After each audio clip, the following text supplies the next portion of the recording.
দুনিয়া চালাতে আল্লাহ আইন বানিয়ে পাঠিয়ে দিয়েছেন। আমরা যে সংবিধান বানাবো কে দিয়ে, সেই নামে আল্লাহ একটা সূরাই দিয়েছেন, সূরা ফুরকান। সংবিধান, ফুরকান মানে কি? সংবিধান। ৭৭টা আয়াত আছে এখানে, ৭৩টা ধারা আছে।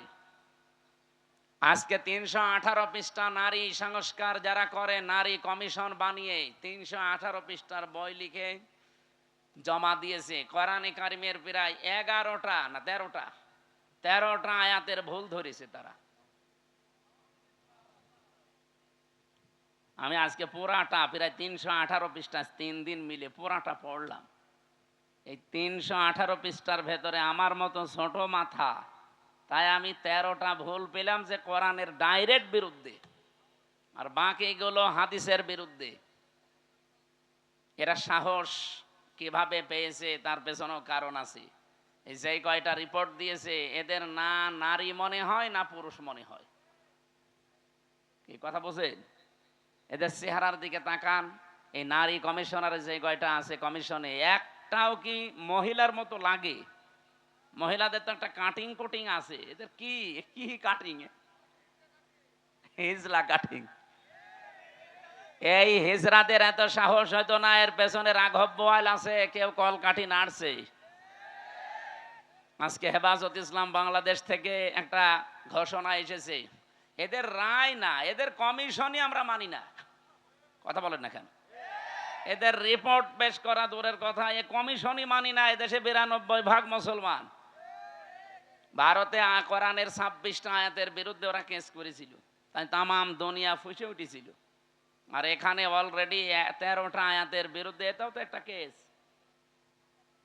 আমরা চাই এই মানুষগুলোর পেছনে যারা আছে তাদের সহ আইনের মুখোমুখি করে তাদের বিচারের আওতায় আনা লাগবে।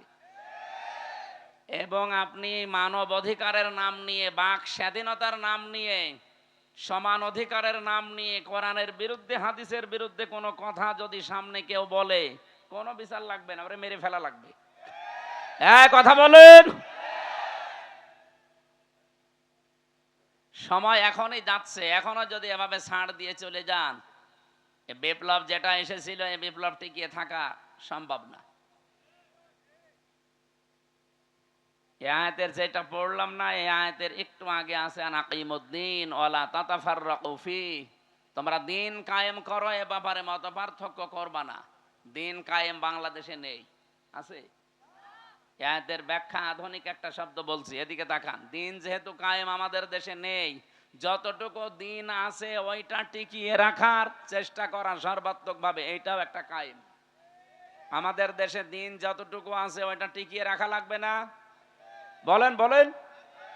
এই যে নামাজ 5 ওয়াক্ত আপনারা মসজিদে পড়েন, এটা দিন না? স্যার তো এটা বোঝাচ্ছিল যে আমাদের নামাজ আছে, অন্তত নামাজটা যেন টিকে থাকে। আমরা প্রকাশ্য কেউ এই দেশে জেনা করি না। কি করি? গোপনে গোপনে যেগুলো আছে ওগুলো বাদ দেন, প্রকাশ্যে যেন এইটা কেউ করতে না পারে। ওরা 3 নাম্বার পয়েন্টে লিখেছে, দেহ আমার সিদ্ধান্ত আমার। এটা যদি মেনে নেওয়া হয়, তাহলে জেনা ব্যভিচার কি গোপনে থাকবে না প্রকাশ্যে শুরু হবে? ওরা 2 নাম্বার পয়েন্টে লিখেছে যে এখানে বিবাহের ক্ষেত্রে পুরুষের যে অধিকার আছে, মহিলার সে অধিকার নেই। এটা আল্লাহর সিদ্ধান্ত ঠিক হয়নি, এটা ভুল হয়েছে। এরা আমার মাঝে মাঝে চিন্তা হচ্ছে, পুরো বইটা না পড়লে আমার ভালো হতো। পড়ে আমার এখন মাথা খারাপ হয়ে গেছে যে এর সাহস পেল কোথায়। যেহেতু কোরআনে কারিম আমাদের সামনে আছে, সংবিধান হিসাবে পৃথিবীর কারো কাছে কিছু ধার করার কোনো দরকার নেই। আলহামদুলিল্লাহির রহিমির রহমান আল্লাযী খালাকনা লিল ইবাদাতি ওয়াল জান ওয়া খাসসানা বিত তাকরীমি বাইনাল হায়াওয়ান ওয়া নাশহাদু আল্লা ইলাহা ইল্লাল্লাহু ওয়াহদাহু লা শারীকা লাহু শাহাদাতাম মুওয়াসিলাতান ইলাল জিনান ওয়া নাশহাদু আন্না মুহাম্মাদান আবদুহু ওয়া রাসূলুহুল মাবউসু ফিনা বিল হুদা ودين الحق ليظهره على الأديان صلى الله عليه وعلى آله وأصحابه الكرام ما دام الشمس والقمر بجريان فقد قال الله تعالى في كلامه المجيد وبرهانه التوحيد أعوذ بالله من الشيطان الرجيم بسم الله الرحمن الرحيم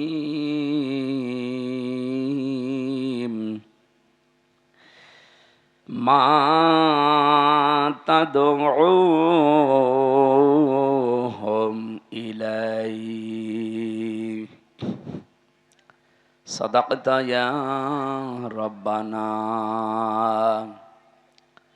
عن أبي ذر رضي الله تعالى عنه قال قال النبي صلى الله عليه وسلم من ادعى ما ليس له فليس منا وليتبوأ مقعده من النار رواه مسلم وما زادهم إلا إيمانا وتسليما اللهم صل على محمد وآله وصحبه وبارك وسلم রিভাব দিন আর এখানে বেশি গ্যাঞ্জাম হয়ে যাচ্ছে ভাই এভাবে হবে না ক্লাসের মতো থাকবেন রাজশাহী জেলার বাগমারা থানার অন্তর্গত এটা কি জানো সাদো কম নাকি সাদোপাড়া পশ্চিম পাড়া 3 রাস্তার মোড় জগলো চৌধুরী মসজিদের উন্নয়ন কল্পে কোরআনে কারিমের পবিত্র অনুষ্ঠানের সম্মানিত সভাপতি আপনাদের এলাকার সন্তান বিশিষ্ট রাজনীতিবিদ জনাব আব্দুল সালাম পারভেজ দামাত বারকাতুহুমুল আলিয়া প্রধান অতিথি বিশিষ্ট শিক্ষাবিদ রাজনীতিবিদ অধ্যাপক মোহাম্মদ আবুল কামাল হোসেন আতালাল্লাহু উমরাহু ওয়া বারাকাল্লাহু ফি হায়াতি আমিন প্রধান পৃষ্ঠপোষক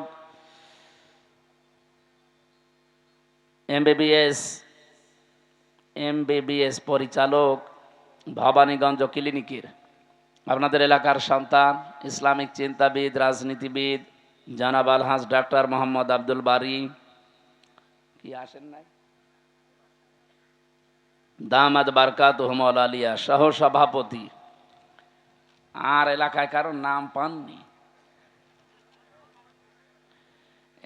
এত মানুষের নাম বলতে গেলে মনে হয় আধা ঘন্টা লাগবে একবারে দোয়া করে দিলাম নাকি এত অনেক নাম বলা যায় যাক সম্মান আছে বলে তো দিয়েছেন নাই তো দিতেন না অবশ্যই সম্মান তাদের আছে ওয়ারাফা'না লাকা যিকরাক আল্লাহ এদের মর্যাদা সম্মান শুধু দুনিয়া না উভয় জগতে যেন বাড়িয়ে দেন আমরা কি সত্যি সম্মান মর্যাদা চাই বলেন বলেন তো যাদের কামনা করলাম আপনারা একটু মন খুলে দোয়া করেন তো আমিন আলিল্লাহিল ইজ্জাতু ওয়া লিরাসূলিহি ওয়া লিল মুমিনিনা ওয়ালাকিন্নাল মুনাফিকিনা লা ইয়ালামুন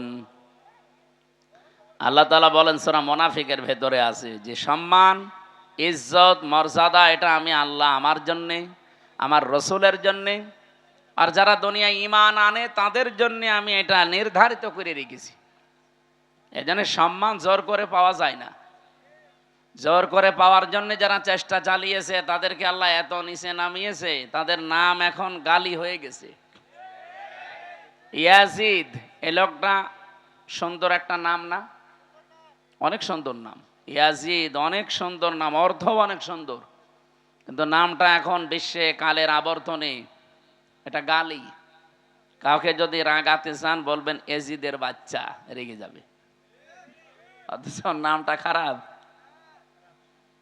মীর জাফর এ ভাইয়ের নামের শেষে মীর আছে, আর ওই লোকটার নামের আগে মীর। মীর জাফর নাম যদি আপনি কাউকে বলেন যে মীর জাফর, ও কি খুশি হবে না রাগ করবে? তো নামটা কিন্তু সুন্দর।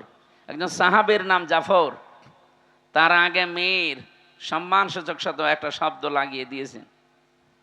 এরকম নামটাও গালি হয়ে গেছে, আজ মানুষ রাখতে চায় না। যারা এই দেশে জুলুম করেছিলেন মানুষের ওপরে, নাম যতই সুন্দর হোক দেখবেন কিছুদিন পরে নামটাও গালি হয়ে যাবে। এখন অলরেডি গালি হয়ে গেছে। কাউকে যদি আপনি রাগাতে চান শুধু বলবেন হাসিনা, রেগে যাবে।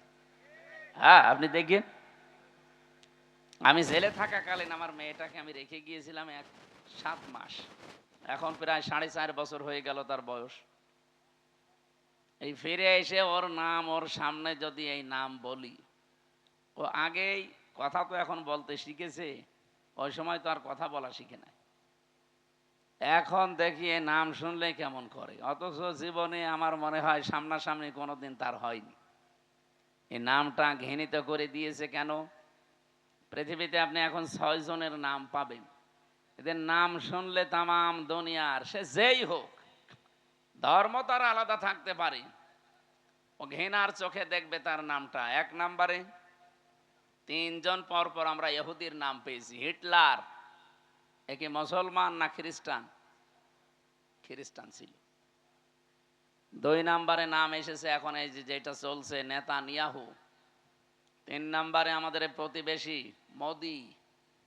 4 নম্বরে যেটা পালিয়েছে আমাদের এইটা, ওটার নাম কেমন যেন লাগে, এটা ছাতা নিতে চাই না। এই নামগুলো ঘৃণিত করে দিয়েছে কেন? কারণ সম্মান মর্যাদা যার ভেতরে, এদের ভেতরে এই জিনিসগুলো নেই। আল্লাহ মর্যাদা রেখেছেন অলিয়া আলাম না কি সূরা মুজাদালার 11 নম্বর আয়াতে আছে, ইয়ারফাউল্লাহুল্লাযীনা আমানু মিনকুম ওয়াল্লাযীনা উতুল ইলমা দারাজাত। এই পৃথিবীতে যারা ঈমান আনার পরে তাদের যোগ্যতা, জ্ঞান এগুলো অনুযায়ী টিকে থাকতে পারে, আমল করা মানে কাজ করা, টিকে থাকা, আল্লাহ বলেন এই মানুষগুলো দিন যত যাবে তার মর্যাদা তত বাড়তে থাকবে। এই জন্য ইয়ারফা, এটা মজারে, বর্তমান ভবিষ্যৎ, প্রেজেন্ট ফিউচার। সম্মান মর্যাদা ইজ্জত আল্লাহ কোথায় রেখেছে আমরা আন্দাজে অন্য জায়গায় তালাশ করি। সম্মান মানুষ পাবে ঈমান আনলে, সম্মান মানুষ পাবে তার জ্ঞান অনুযায়ী, যোগ্যতা অনুযায়ী কাজ করে। আমার কথা বোঝা গেছে? এখন যদি বলেন যে যাদের ঈমান নেই তাদেরও তো মানুষ সম্মান দেয়, সামনাসামনি সম্মান দিলে পেছনে যেয়ে দেখবেন তার অত্যাচারের কারণে এমন গালি দেয়। আমি একটা উপন্যাস পড়ছিলাম, এই হাজ্জাজ বিন ইউসুফ লোকটা একটা লোক ছিল দুনিয়ায়, এটা এত জালেম, মানুষের আসল নাম ভুলে গিয়েছিল। ওই সময় মানুষ ডাকতে হয়েছে ওর নামই জালেম। আইক বেয়াদা যারা আছে দেশের জনগণ এসে বলছে আপনার জন্য তো রাস্তায় আর বের হওয়া যায় না, মানুষ শুধু আপনার নামে গালি দেয়। তাও এমন এমন নিকৃষ্ট গালি বানিয়েছে। গালি দেয় কে গো, এত সাহস কার দেখি? একটা ছদ্মবেশ নিয়ে রাস্তায় গেছে, এক গ্রাম্য লোকের সাথে দেখা হলো। হাজ্জাজ বিন ইউসুফ এই লোকটা কেমন? ও তো জালেম। কেমন? জালেমের বাচ্চা, জালেম। 2-3 বারে কথা শুনে ওর মেজাজ গেছে খারাপ হয়ে। এই বেটাই, আমার চেনো? না তো, আমি সে হাজ্জাজ। ও আপনি? চিন্তা করছে আমার তো মাথা থাকবে না, ডাক দিয়ে বলছে বাদশাহ আপনি আমারে চেনেন? না তো, আমি এই গ্রামের ওই লোক যার মাসে 2 দিন মাথা খারাপ হয়, আজকে তোর পয়লা দিন। ও তুই পাগল, কারে ধরলাম? পাগল বলে ওই দিন বেঁচে গিয়েছি, তাছাড়া বাঁচার কথা ছিল। আমরাও এই 15.5 বছর পাগল বলেই বেঁচে আছি। হ্যাঁ, কথা বলছেন? সম্মান মর্যাদা কিসের ভেতরে আপনি এখনো টের পাননি। এই জন্য আহ্বান জানাবো, যদি সম্মান মর্যাদা, শান্তি, স্বস্তি, নিরাপত্তা, কল্যাণ এগুলো পেতে চান, দুনিয়াতে আল্লাহ হক দিয়েছেন, অধিকার দিয়েছেন, উলাইকা লাহুমুল আমনু, আল্লাহ যেন এভাবে আঙ্গুল দিয়ে দেখাচ্ছে, এটা ইসমে ইশারা। উলাইকা লাহুমুল আমনু, এই মানুষগুলোই শান্তি, স্বস্তি, নিরাপত্তার হকদার। কারা? আল্লাযীনা আমানু ওয়া লাম ইয়ালবিসু ঈমানাহুম বিযুলমিন, যারা ঈমান আনার পরে তাদের ঈমানের সাথে জুলুমকে মিশ্রণ করে না। এখানে জুলুম মানে শিরিক। সুতরাং ঈমান যারা আমরা এনেছি, যেহেতু এদেশে 92% মুসলমান ঈমান আমাদের আছে, ঈমান আনলেই শুধু নিরাপত্তা পাওয়া যাবে না, ঈমানের সাথে যেন শিরিক মিশ্রণ না হয়। যেহেতু শব্দের অর্থ আমরা দুইটা বললাম, এক নম্বরে শিরিক, দুই নম্বরে জুলুম। ঈমান আমরা এমন ভাবে আনতে চাই আমাদের ঈমানে যেন শিরিক আর জুলুম একটাও মিশ্রণ না ঘটে। কি কথা বলেন না কেন? এতটুকু বলার পরে আল্লাহ শেষ করে দেননি। আল্লাহ পাক বলেন উলাইকা লাহুমুল আমনু ওয়া হুম মুহতাদুন, এই মানুষগুলোই নিরাপত্তা, শান্তি, স্বস্তি পাওয়ার হকদার এবং এরা হেদায়েতের উপরে আছে। কথাটা ছোট্ট, কিন্তু এর ব্যাখ্যা এত বেশি আছে কোরআনে। আজ আমরা নিরাপত্তাহীন হয়ে যাচ্ছি দিন দিন। 24-এর এই জুলাই আগস্টের বিপ্লবের পরে যাই চলছিল, হঠাৎ দৃশ্য কিন্তু পাল্টিয়ে যাচ্ছে। আমরা নিরাপত্তার বলয় থেকে বের হয়ে যাচ্ছি। এর সবচাইতে বড় সমস্যা হয়ে দাঁড়াচ্ছে এখন আমাদের প্রতিবেশী নামে কলঙ্ক, এই মুশরিকরা। 2 নম্বরে ওই যে 7 সমুদ্র 13 নদীর উপার থেকে আরেকটা দল চেষ্টা চালাচ্ছে। এই জন্য নিরাপত্তা যদি আমরা সত্যি পেতে চাই, রাশিয়ার কাছে, চীনের কাছে, আমেরিকার কাছে, ভারতের কাছে পাওয়া যাবে না। আমাদের যেহেতু আরেকটা জগতে বিশ্বাস আসে, সেই হিসাবে বলছি, এই পৃথিবীর ময়দান আমরা নিরাপত্তা পেতে চাই কার কাছে? এই জন্য ঈমান যা আছে এইটা যেন নষ্ট না হয়। ঈমান আনার পরে যারা ওই আমল করবে, ঈমানে যা শিখেছে, আমি খুতবার ভেতরে যে কথাগুলো আরম্ভ করেছিলাম, ওয়ানা শাহাদু আল্লাহ ইলাহা ইল্লাল্লাহ ওয়াহদাহু লা শারীকা লাহ, এ পর্যন্ত আমি শেষ করে দেইনি। আমরা এমন আল্লাহর স্বীকৃতি দিয়েছি যার কোনো শরীক নেই, তিনি একা। এই সাক্ষীটা যদি কেউ টিকিয়ে রাখতে পারে, আমার খুতবার এ পয়েন্টের ভেতর ছিল শাহাদাতাম মৌসিলাতান ইলাল জিনান, এই সাক্ষীটা টিকিয়ে রাখতে পারলে আপনাকে জান্নাত পর্যন্ত পৌঁছিয়ে দেবে। এটা এমন একটা সাক্ষী, যেহেতু তেলাওয়াত করেছি যে আয়াত, এই খুতবার সাথে, আয়াতের সাথে আর হাদিসের সাথে পুরা একটার সারা একটা রিলেটেড আছে। আমি এই সম্পর্কে কথাগুলো আজকে বলবো। আমার কথা ছিল এইটা, আমরা শান্তি, স্বস্তি, নিরাপত্তা, সম্মান, মর্যাদা, ইজ্জত এগুলোর জন্য আজ অনেক কিছু করি। যাদের সম্মান কামনা করেছে আল্লাহ তাদের ঈমান এবং আমল অনুযায়ী যেন দুনিয়া আখিরাতে আরো বাড়িয়ে দেন, বলেন আমিন। দরুদ আর সালাম পড়ছে আমাদের নবী, মানবতার মহান শিক্ষক মুহাম্মাদুর রাসূলুল্লাহ সাল্লাল্লাহু আলাইহি ওয়াসাল্লামের প্রতি। এদিকে তাকান, জীবন চালানোর জন্য আল্লাহ কোরআন দিয়েছেন, মুহাম্মাদুর রাসূলুল্লাহ। ও বাংলার মুসলমানেরা, এই দুইটা জিনিস আমাদের সামনে থাকার পরে পৃথিবীতে কার আইন মানার জন্য আপনি চেষ্টা চালান বলেন তো? আপনি কি পাগল না মাথা খারাপ? দুনিয়া চালাতে আল্লাহ আইন বানিয়ে পাঠিয়ে দিয়েছেন। আমরা যে সংবিধান বানাবো কে দিয়ে, সেই নামে আল্লাহ একটা সূরাই দিয়েছেন, সূরা ফুরকান। সংবিধান, ফুরকান মানে কি? সংবিধান। 77টা আয়াত আছে এখানে, 73টা ধারা আছে। আজকে 318 পৃষ্ঠা নারী সংস্কার যারা করে, নারী কমিশন বানিয়ে 318 পৃষ্ঠার বই লিখে জমা দিয়েছে। কোরআনে কারিমের প্রায় 11টা না 13টা আয়াতের ভুল ধরেছে তারা। আমি আজকে পুরাটা প্রায় 318 পৃষ্ঠা 3 দিন মিলে পুরাটা পড়লাম। এই 318 পৃষ্ঠার ভেতরে আমার মতো ছোট মাথা তাই আমি 13টা ভুল পেলাম যে কোরআনের ডাইরেক্ট বিরুদ্ধে, আর বাকিগুলো হাদিসের বিরুদ্ধে। এরা সাহস কিভাবে পেয়েছে তার পেছনেও কারণ আছে। এই যে কয়টা রিপোর্ট দিয়েছে, এদের না নারী মনে হয় না পুরুষ মনে হয়। কি কথা বলছেন? এদের চেহারার দিকে তাকান। এই নারী কমিশনারের যে কয়টা আছে কমিশনে, একটাও কি মহিলার মতো লাগে? মহিলাদের তো একটা কাটিং কোটিং আছে, এদের কি কি কাটিং, হিজলা কাটিং। এই হিজরাদের এত সাহস হয়তো না, এর পেছনে রাঘব বোয়াল আছে, কেউ কলকাঠি নাড়ছে। আজকে হেফাজত ইসলাম বাংলাদেশ থেকে একটা ঘোষণা এসেছে, এদের রায় না, এদের কমিশনই আমরা মানি না। কথা বলেন না কেন? এদের রিপোর্ট পেশ করা দূরের কথা, এ কমিশনই মানি না। এদেশে 92% মুসলমান। ভারতে কোরআনের 26টা আয়াতের বিরুদ্ধে ওরা কেস করেছিল, তাই তামাম দুনিয়া ফুসে উঠেছিল। আর এখানে অলরেডি 13টা আয়াতের বিরুদ্ধে, এটাও তো একটা কেস। আমরা চাই এই মানুষগুলোর পেছনে যারা আছে তাদের সহ আইনের মুখোমুখি করে তাদের বিচারের আওতায় আনা লাগবে। এবং আপনি মানব অধিকারের নাম নিয়ে, বাক স্বাধীনতার নাম নিয়ে, সমান অধিকারের নাম নিয়ে কোরআনের বিরুদ্ধে, হাদিসের বিরুদ্ধে কোনো কথা যদি সামনে কেউ বলে, কোনো বিচার লাগবে না, ওরে মেরে ফেলা লাগবে। হ্যাঁ, কথা বলেন।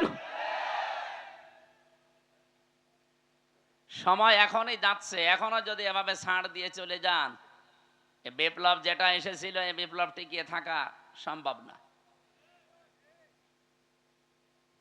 এই আয়াতের যেটা পড়লাম না, এই আয়াতের একটু আগে আছে আনাকিমুদ্দিন ওয়ালা তাতাফাররাকু ফি, তোমরা দিন কায়েম করো, এ ব্যাপারে মত পার্থক্য করবা না। দিন কায়েম বাংলাদেশে নেই, আছে? এই আয়াতের ব্যাখ্যা আধুনিক একটা শব্দ বলছি, এদিকে তাকান। দিন যেহেতু কায়েম আমাদের দেশে নেই, যতটুকু দিন আছে ওইটা টিকিয়ে রাখার চেষ্টা করা সর্বাত্মকভাবে, এইটাও একটা কায়েম। আমাদের দেশে দিন যতটুকু আছে ওইটা টিকিয়ে রাখা লাগবে না? বলেন বলেন। এই যে নামাজ 5 ওয়াক্ত আপনারা মসজিদে পড়েন, এটা দিন না?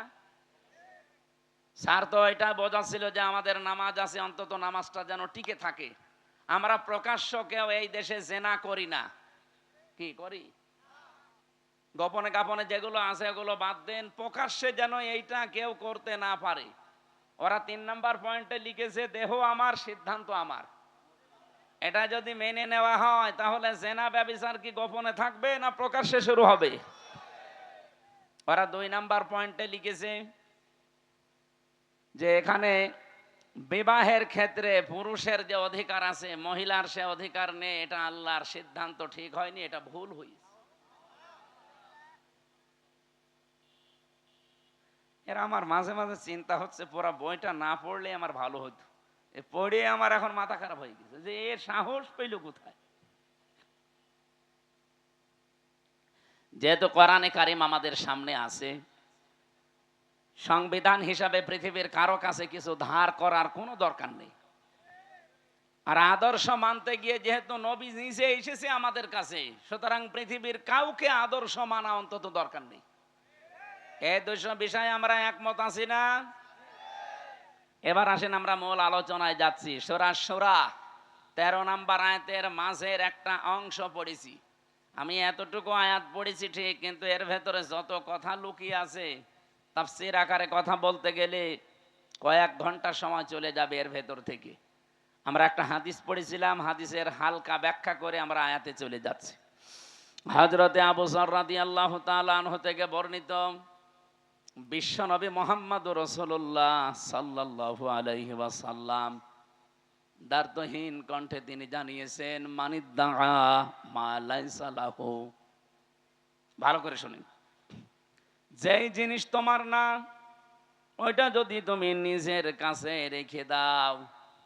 আমি আবার বলছি, যেই জিনিস তোমার না, ওইটা যদি নিজের কাছে রেখে দাও, যখনই নিজের কাছে ওইটা রেখে দেবে, দাবি করবে, ওই দিন থেকে 2টা শাস্তি তোমার শুরু। ফালাইসা মিন্না, 1 নম্বরে ওই দিন থেকে তুমি আমার উম্মত না। আপনি কিছু বুঝেছেন? কত বড় কঠিন হুঁশিয়ারি চিন্তা করেন। নবীর উম্মত থেকে আপনি বের হয়ে গেছেন। আপনি মনে করছেন আমি নামাজ পড়ি, রোজা রাখি, মসজিদে সভাপতির দায়িত্বে আছে, আমি নবীর উম্মত নেই মানে না। নবী নিজে বলছেন ফালাইসা মিন্না। যার বালাগাত মানতেক বসে আরবি গ্রামারে ফা শব্দটা 19টা অর্থে আসে। আগের শব্দ যদি কারো ভেতরে থাকে, আগে যেটা নবীজি বললেন ওটা যদি কেউ দুনিয়ায় মেনে চলে, পরের যে হুকুম তার উপরে 100 ভাগ কার্যকর হবে। যেহেতু ফা না দিলে আমি হাদিসও পড়তাম না, এই ফাটা দিয়ে আমিও ঝামেলায় আছি। যে জিনিস যার না, ওইটা যদি কেউ দাবি করে নিজের আয়ত্তে নিয়ে নেয়, প্রথম শাস্তি শুরু হয়ে যাবে ওই দিন থেকেই। সে আর নবীর উম্মত থাকবে না। বাংলার মুসলমানেরা যদি নবীর উম্মত আপনি থাকতে না পারেন, হয় আপনি ইহুদি, নাই খ্রিস্টান, নাই মুশরিক। এক কথা বলছেন না কেন? 4,500 লোক বাস করে, 4,500 ধর্মের লোক বাস করে দুনিয়ায়। এখন 810 কোটি মানুষ এখন পৃথিবীতে বসবাস করছে, মাত্র 175 কোটি আমরা। অন্তত অন্যান্য ধর্মে যারা আছে তারা তো আর নবীর উম্মত দাবি করে না।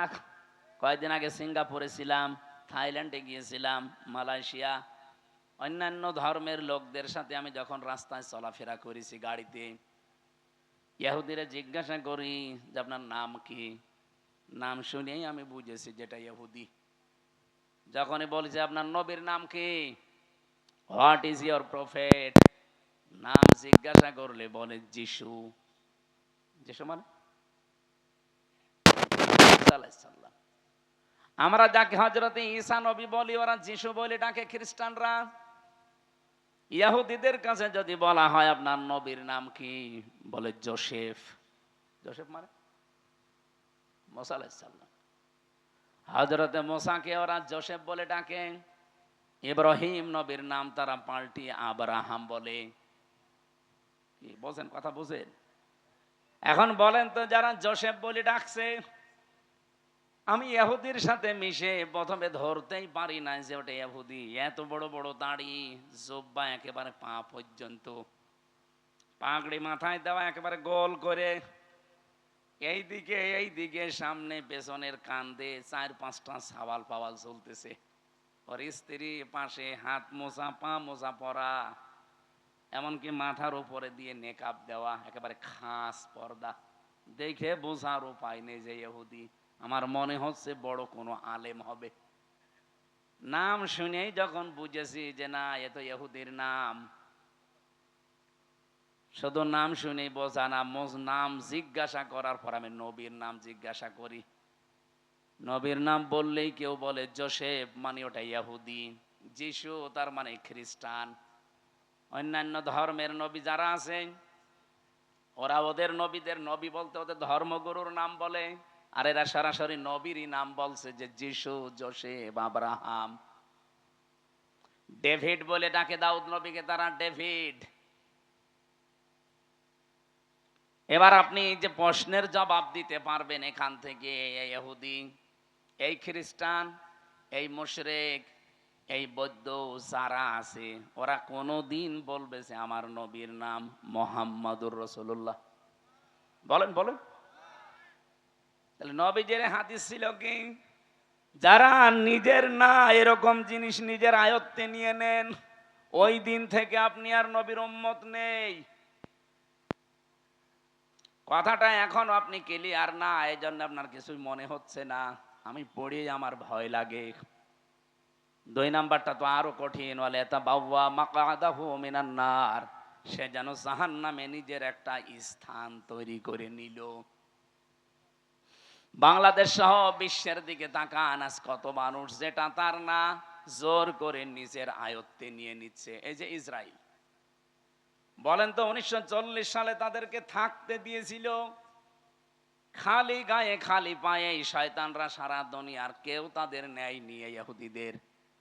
আমরা যেমন আজ রোহিঙ্গাদের থাকতে দিয়েছি দয়া করে, মানবতার খাতিরে, এরা 1940 সালে এদের খালি গায়ে খালি পায়ে থাকতে দিয়েছিল। অথচ শয়তানরা এখন তাদেরকে বাড়ি ঘর থেকে উৎখাত করে দখল করে নিচ্ছে। এ কথা বলছে না কেন? এখান থেকে একটা কথা আছে কোরআনে সূরা ইউনূসের 99 100 নম্বর আয়াতে, ওয়ায়াজআলুর রিজসা আলাল্লাযীনা লা ইয়াকিলুন। কোন মানুষ যদি তার বিবেক জ্ঞান অনুযায়ী সিদ্ধান্ত নিতে না পারে, বিবেক অনুযায়ী যদি এই লোকটা কাজ না করে, তাহলে ভুল সিদ্ধান্ত তার উপরে আল্লাহ চাপিয়ে দেয়। এই নেতানিয়াহু নামে এই শয়তান, এই কোলাঙ্গার, এই জঘন্যতম পৃথিবীর মানুষ, মানুষ নামে একটা কলঙ্ক এই লোকটা তার নিজের ইচ্ছা মিটাতে গিয়ে আজ যে ভুল সিদ্ধান্ত নিয়েছে, এটার কারণে আজ পুরা ইসরায়েল দাবানল চলছে। ওরা 108টা মেশিন ফিট করেছে, উন্নত পানি দিচ্ছে, কত স্প্রে দিচ্ছে, না জাহাজ পর্যন্ত পুড়ে ছাই হয়ে যাচ্ছে। কারণ এই আগুন তো আর হামজা লাগায়নি, কে লাগিয়েছে? কারণ আল্লাহর সিদ্ধান্তের বাইরে অবস্থান নিয়েছেন। বারবার পৃথিবীর মানুষ সতর্ক করেছিল যে এদেরকে থামান, নিজেদের যা আছে অতটুকু নিয়ে থাকেন, না ওরা সব দখল করে নিজের আয়ত্তে নিয়ে নেবে। ঠিক এই সিস্টেম এখন চালু করেছে ওর আর এক ভাই, এই নরেন্দ্র মোদী। আমাদের বাপ দাদাদের দেওয়া হাজার হাজার বিঘা জমি জায়গা, যেগুলো মসজিদ মাদ্রাসা খানকা ঈদগাহ গোরস্থানের জন্য ওয়াকফ করা ছিল, ওই শয়তানরা এখন এসে ওইগুলো সব একটা অবৈধ আইন পাশ করে সব দখল করে ভেঙ্গে গুড়িয়ে দিচ্ছে। গোবিন্দ পরামানিক গত পরশু দিন দেখবেন একটা লাইভ করিস, হিন্দু মহাজোটের মহাসচিব এই লোকটা গোবিন্দ চন্দ্র পরামানিক লাইভে বলছিল যে এই মোদী নামে এই মাতালটাকে হিন্দু সম্প্রদায় যারা পৃথিবীতে আছেন তারা একে থামান। এই মাতাল যা করছে পৃথিবী বসবাসের অযোগ্য হয়ে যাচ্ছে। অলরেডি ভারতে দাঙ্গা লাগিয়ে দিয়েছে। কি কথা বলছেন এখন? যেহেতু প্রতিবেশী তো এ বাতাস আসলো বলে দেশে, কারণ ওদের সাথে কারোর মিল নেই। আপনি দেখেন ভারতের সাথে এই যে মালদ্বীপ, নেপাল, ভুটান, পাকিস্তানের তো নেই, আফগানিস্তানের সাথে একটা বর্ডার ছিল তাও মিল নেই, মায়ানমারের সাথে মিল নেই, চীনের সাথে মিল নেই, আমাদের সাথে মিল ছিল, বুবু ছিল, বুবু নেই, মিল নেই। বুবু ওখান থেকে যে কি করছে, জামিল মোহাব্বত একটু হয় আবার কেটে যায়। এজন্য কারোর সাথে যেহেতু ওদের সম্পর্ক ভালো না, মিল মোহাব্বত নেই, এই জন্য আমার মনে হচ্ছে এই বাতাস এই দেশেও আসলো বলে। সাম্প্রদায়িক সম্প্রীতি নাকি এই দেশে চলে না, নেই, অথচ তামাম দুনিয়ায় আছে যে এই দেশে আগস্টের 5 তারিখের পর থেকে এই 9 মাসে সব চাইতে সাম্প্রদায়িক সম্প্রীতি বৃদ্ধি হয়েছে। এতদিনও হয়তো হতে পারেনি শুধু ওদের কারণে। একটা রিপোর্ট পেয়েছিলাম, 100 ভাগের প্রায় 58 ভাগ সম্পদগুলো এ বুবু এবং তারা যারা আছে দায়িত্বে, তারা হিন্দুদের এবং অন্যান্য ধর্মের মানুষের সম্পদগুলো তারা বিভিন্ন কায়দায় আত্মসাৎ করেছে, মেরে খেয়েছে, বাংলায় যেটা বলে। আমি এই রিপোর্ট নিজে বানাইনি, আপনি পত্রিকার রিপোর্টগুলো আমি নিজে নিজে পড়েছি, সেইটা একটু বললাম। যেহেতু এই 9 মাসে এগুলো আর হচ্ছে না, এই জন্য অনেকের মাথা খারাপ হয়ে গেছে যে না কিছুই তো হয় না, এভাবে চললে তো টিকে যাবে। এই জন্য বিভিন্ন ধোয়া তোলে মাঝে মাঝে। বুবু ওখানে বসে বসে 27টা কুলু তৈরি করেছিল বাংলাদেশকে অস্থিতিশীল করার জন্য, একটাও কাজে লাগে না। কখনো রিকশা লীগ, কখনো আনসার লীগ, কখনো হেলমেট লীগ, বিভিন্ন নাম নিয়ে তারা নামতো যে দেশকে অস্থিতিশীল করে দিলে বিশ্বের মোড়লরা যেন বলতে পারে এই দেশ আর বসবাসের যোগ্য না। আর পাশে আমাদের প্রতিবেশী দাদারা তো আছেই। কোরআনে কারিমে আল্লাহ কড়া ভাষা দিয়েছেন, লা তাজিদান্না, লামে তাকিদ নুনে সাকিলা। আল্লাহ বলেন, গ্যারান্টি দিয়ে বলছে, লা তাজিদান্না সাদ্দান্নাসি আদাওয়াতাল লিল্লাযিনা আমানুল ইয়াহুদা ওয়াল্লাযিনা আশরাকু। এই পৃথিবীতে দুইটা জাতি, মুসলমানদের জন্য, ইমানদার মানুষদের জন্য ভয়ঙ্কর জঘন্যতম শত্রু হিসাবে কাজ করে যাবে। একটা ইহুদি আর একটা মুশরিক। আপনি তামাম দুনিয়ার দিকে তাকান, মুসলমানদের কিন্তু এই দুইটাই শত্রু এখন জঘন্য। একটা ইহুদি আর একটা কি, এই যে আমাদের পাশে দাদা বাবুরা যারা মুশরিক, এরা অন্যের সম্পদগুলো দখল করে নিচ্ছে। এমনকি আগস্টের 5 তারিখের পরেও বাংলাদেশে বহু মানুষের চরিত্রে আমরা এটা দেখতে পেয়েছি, বিভিন্ন মানুষের জিনিস তারা নিজের মনে করে নিয়ে নিয়েছে। রাজশাহীতে হয়তো এখনো শুরু হয়নি। যারা যারা মানুষের সম্পদ নিয়েছেন, যেভাবেই নেন ওটা ফেরত দেবেন, নয়তো আপনি মরে গেলে জানাজা দেওয়া, কবরে দেওয়া মিথ্যা কথা হবে। কারণ আমি কি বলে দেব আপনাকে, বিসমিল্লাহি ওয়া আলা মিল্লাতি রাসূলিল্লাহ, আল্লাহর নামে রসুলের আদর্শের উপরে রেখে গেলাম, আপনি তো রসুলের আদর্শে আর নেই।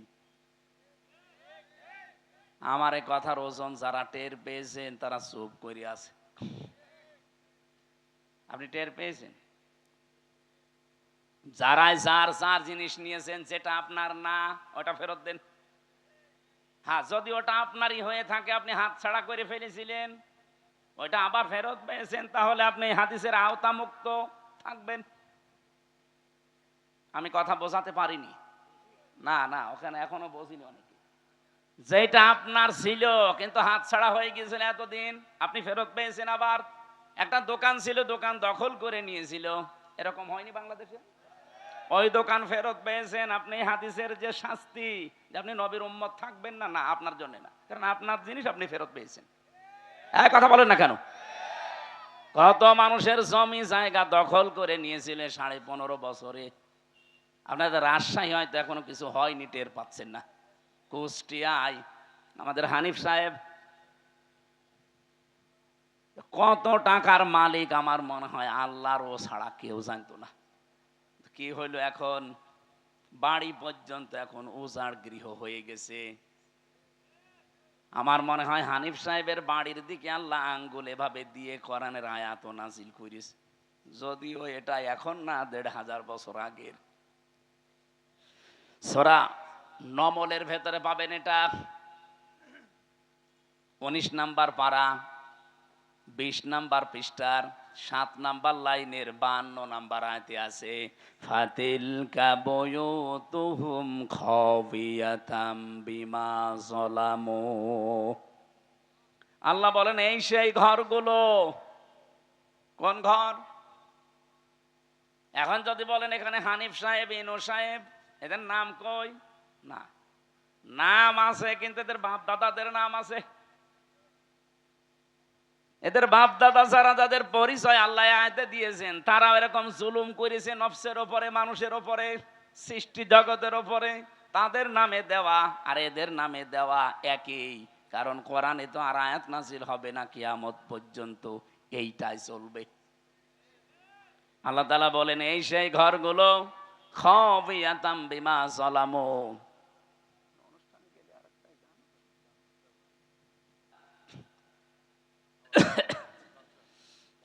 আল্লাহ যেন নিজে আঙ্গুল দিয়ে এভাবে ইশারা দিয়ে জানাতে চাচ্ছিলেন, হে পৃথিবীর মানুষেরা, একটু এই দিকে তাকান।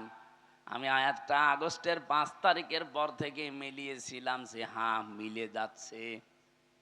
আল্লাহ আমার মনে হয় বাংলাদেশের এই 64 জেলার 630টা থানার দিকে এভাবে দেখিয়েছেন, এই সেই ঘরগুলো। আল্লাহ যেহেতু বাইতুন দেয়নি, বয়ুত বহু বছর, এই সেই ঘরগুলো। কি এই ঘর? কি খাবিয়াতান, জনশূন্য হয়ে আছে। একটু দেখো, এটা পরিত্যক্ত করে দিয়েছি। শুধু পরিত্যক্ত না, জনশূন্য না, এটা আজ উজাড় গৃহ হয়ে গেছে। এখানে আর কেউ কোনো আওয়াজ শুনতে পাও? কবরের পাশ দিয়ে গেলে যেমন কোনো আওয়াজ নেই, এই জালেমদের বাড়ির পাশ দিয়ে গেলেও কোনো আওয়াজ পাওয়া যায় না।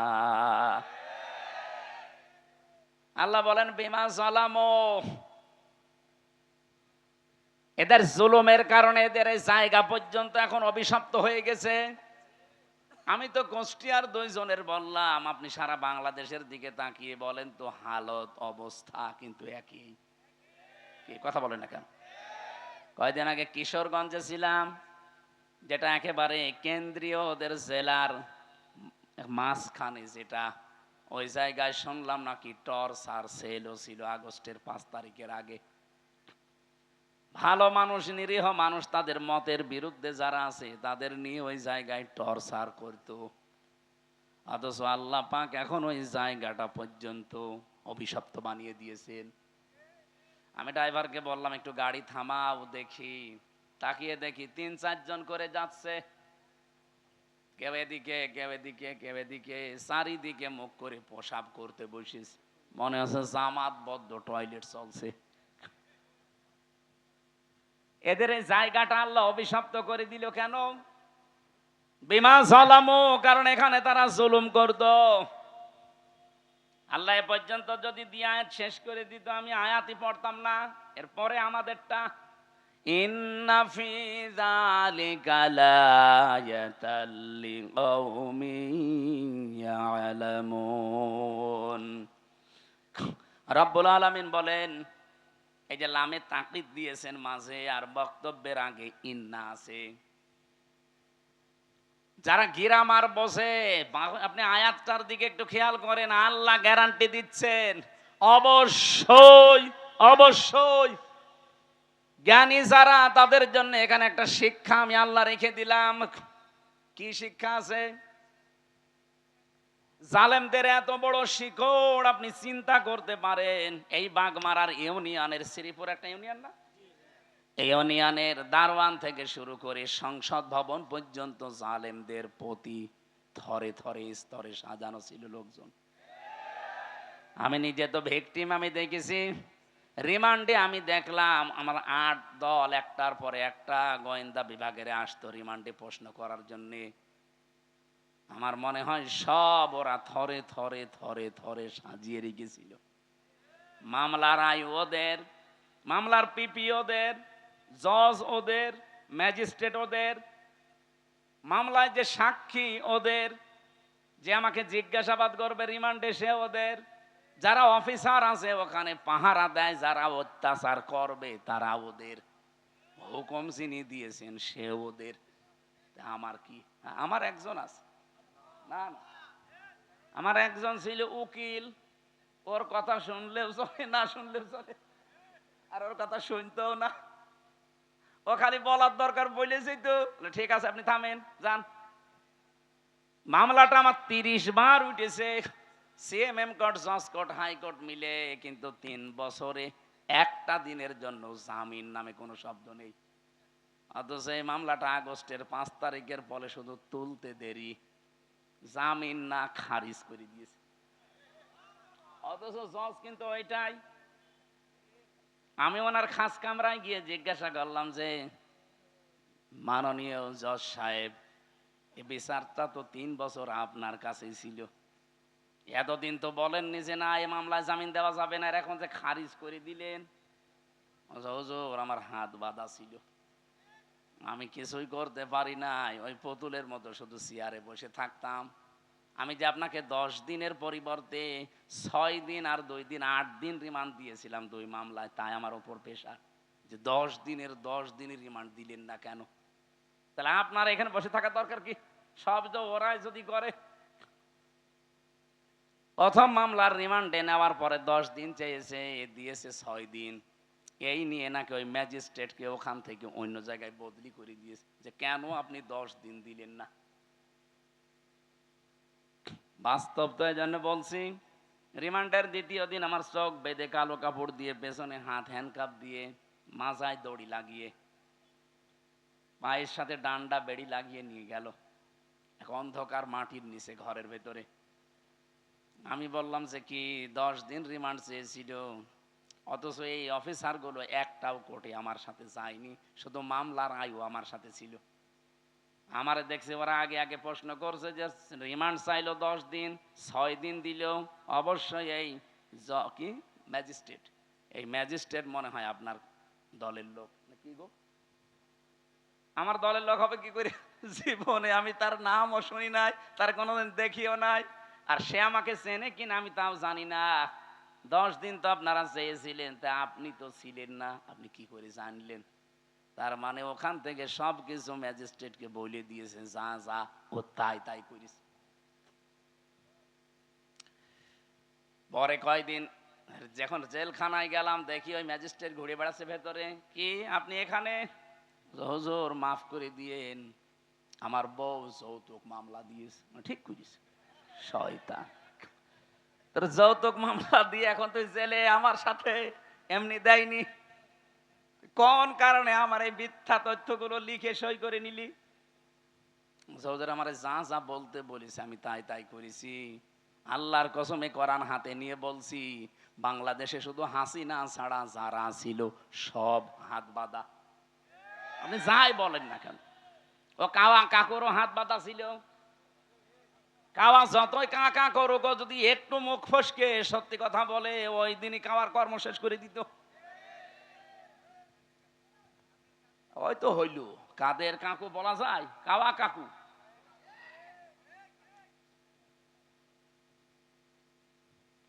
বলেন তো, এই যে স্তরে স্তরে সাজিয়ে রেখেছিল সব জায়গায়, কোনদিন ঘূর্ণাক্ষরও চিন্তা করেছে যে আমাদের এগুলো কোনদিন হারিয়ে যেতে পারে? কোরআনে কারিমে আমি আয়াত পড়েছি, সূরা আনআম 7 নাম্বার পারা 12 নাম্বার পৃষ্ঠার 4 নাম্বার লাইনের 45 নাম্বার আয়াতের প্রথম অংশে আছে, ফাকুতিআ দাবিরুল কওমিল্লাযিনা যালামু। রব্বুল আলামিন বলেন, জালেমদের শিকড় কাটা হয়ে গেছে। কেটেছে কে? না না, আল্লাহ না। কতিয়া এটা মজহুল, এর ফাইল জানা নেই। জালেমদের শিকড় যে কাটা হয়ে গেছে, কেটেছে কে? এই, আপনি কি আলেম? এখানে আলেমরা বসে আছে না? মৌলানা, কতিয়া এর ফাইল কে? জানা নেই, কেউ জানে না জালেমদের শিকড় কাটলো কে। আপনি হানিফের বাড়ি এখন যে জিজ্ঞাসা করেন যে একটা পায়খানার ইটও নেই, প্যানও খুলে নিয়ে চলে গেল, গেল কে? কেউ জানে না। শুধু কি হানিফের বাড়ি, সারা বাংলাদেশে জালেমদের অবস্থা একই? যায় হালকা পাতলা দুই একটা ছিল। এই ফেব্রুয়ারির 5 তারিখে আজাবুল বুলডোজার নাজিল হয়ে সব শেষ। এ জেলায় নাজিল হয়নি? আমার প্রশ্ন ছিল কি বলেন তো, জালেমদের এত বড় শিকড় যদি কেটে ফেলা হয়ে যায়, আগামীতে যারা চেয়ারে বসবেন, কারা বসবেন আমরা জানি না, যারাই বসবেন সাবধান, জনগণের উপরে যেন জুলুম না হয়, তাহলে 5 বছর পরে আপনার বাড়িও শ্মশান হয়ে যাবে। এ পর্যন্ত বুঝেছেন নাকি হাঁ করে আছেন?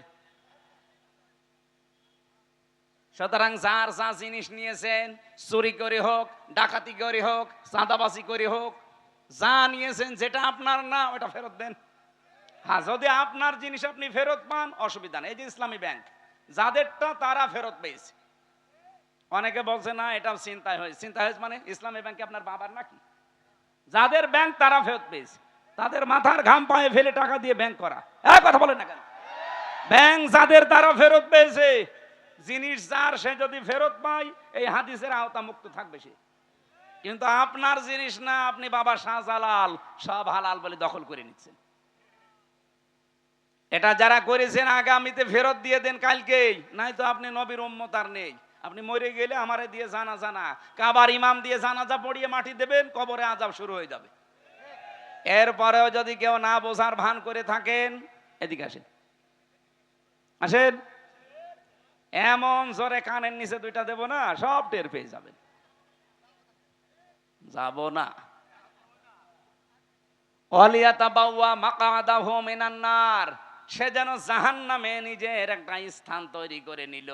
আমার তো হাদিসটা পড়ে মনে হয় খাপের খাপ এই দেশে অনেকের জীবনে মিলে যাচ্ছে।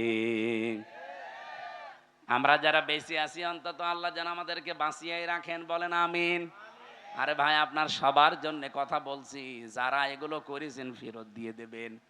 আমি আবার বলছি, হ্যাঁ আপনারটা যদিও দখল করে নেয় এতদিন, ওটা যদি আপনি ফেরত পেয়ে থাকেন আপনি হাদিসের বাইরে থাকবেন। এবার যদি না বোঝেন, আমার আর বাংলায় বলা সম্ভব না, আমি বাদ দিয়ে দিলাম, জান আপনার আয়ু ছেড়ে দিলাম। আমি সূরা মাত্র একটা আয়াতের 5 ভাগের 1 ভাগ পড়েছি। কাবর আলাল মুশরিকিনা মা তাদউহুম ইলাই। এবার তাফসীর আকারে কথা বলতে চাই। সূরা কোন সূরা? সূরা মানে সংসদ। তাহলে সংসদ এই শব্দটার নামে আল্লাহ একটা সূরা দিলেন, অথচ এই 54 বছরে আমরা সংসদে যেতে চাইলেই আমাদের উল্টাপাল্টা কথা বলতো। কি বলতো না? আরে ভাই, সংসদ নামে একটা সূরা আছে, সংসদ চলবে যে জিনিস দিয়ে তার নাম সংবিধান। সে সংবিধান নামে একটা সূরা আছে, নাম কি? ফুরকান। যে সবগুলো যদি আল্লাহ তৈরি করে দিয়ে থাকে, আমরা যেহেতু কোরআন দিয়ে দেশ চালাতে চাই, জীবন চালাতে চাই, এই কথাগুলো আপনাকে বলতে চাচ্ছি। হ্যাঁ, আপনি সেদিকে ডাক দেন, এই যে কোরআনের দিকে আসো। আল্লাহ রাব্বুল আলামিন যে জীবন বিধান পাঠিয়েছেন, এইটার উপরে দুনিয়াকে চালানোর চেষ্টা করো, দাঁড় করাও। এই কথাগুলো বললে সবচাইতে বেশি খারাপ লাগবে, মন খারাপ হবে, রাগ করবে কারা? কাবর আলাল মুশরিকিন, মুশরিকরা মন খারাপ করবে। মা তাদউহুম ইলাইহি, যেদিকে আপনি মানুষকে ডাকতে চান, এদিকে যদি সত্যিই মানুষকে ডাকেন মন দিয়ে, আপনার কথা শুনে কোনো ইমানদার কোনো মুসলমান রাগ করবে না, খুশি হবে। আমার ওই যে খুতবার প্রথমে এই কথাগুলো ছিল, অনাশাহাদু আন্না মুহাম্মাদান আবদুহু ওয়া রাসূলুহুল মাবউসু ফিনা বিল হুদা ওয়া দীনিল হাক্কি লিইযহিরাহু আলাল আদিয়ান। আমরা সাক্ষী দিচ্ছি মুহাম্মদ রাসূলুল্লাহর, যিনি আল্লাহর বান্দা এবং রাসূল, আল্লাহ তাকে পাঠিয়েছিলেন দ্বীনে হক দিয়ে, সত্য বিধান দিয়ে, হেদায়েত সহকারে, লিইযহিরাহু আলাল আদিয়ান, দুনিয়ায় যত দিন ধর্ম আছে সব কিছুর উপরে ইসলামকে বিজয় করার জন্য। এজহার মানে কি? আমরা অনেকে মনে করি এজহার মানে নুন সাকিন মিম সাকিনের কায়দা। এটা এজহার মানে স্পষ্ট করা না। এজহার মানে এখানে বিজয় করা, এজহার মানে দাঁড় করানো, এজহার মানে কায়েম করা।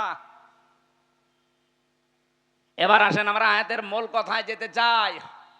আপনারা কি চলে যাবেন? হ্যাঁ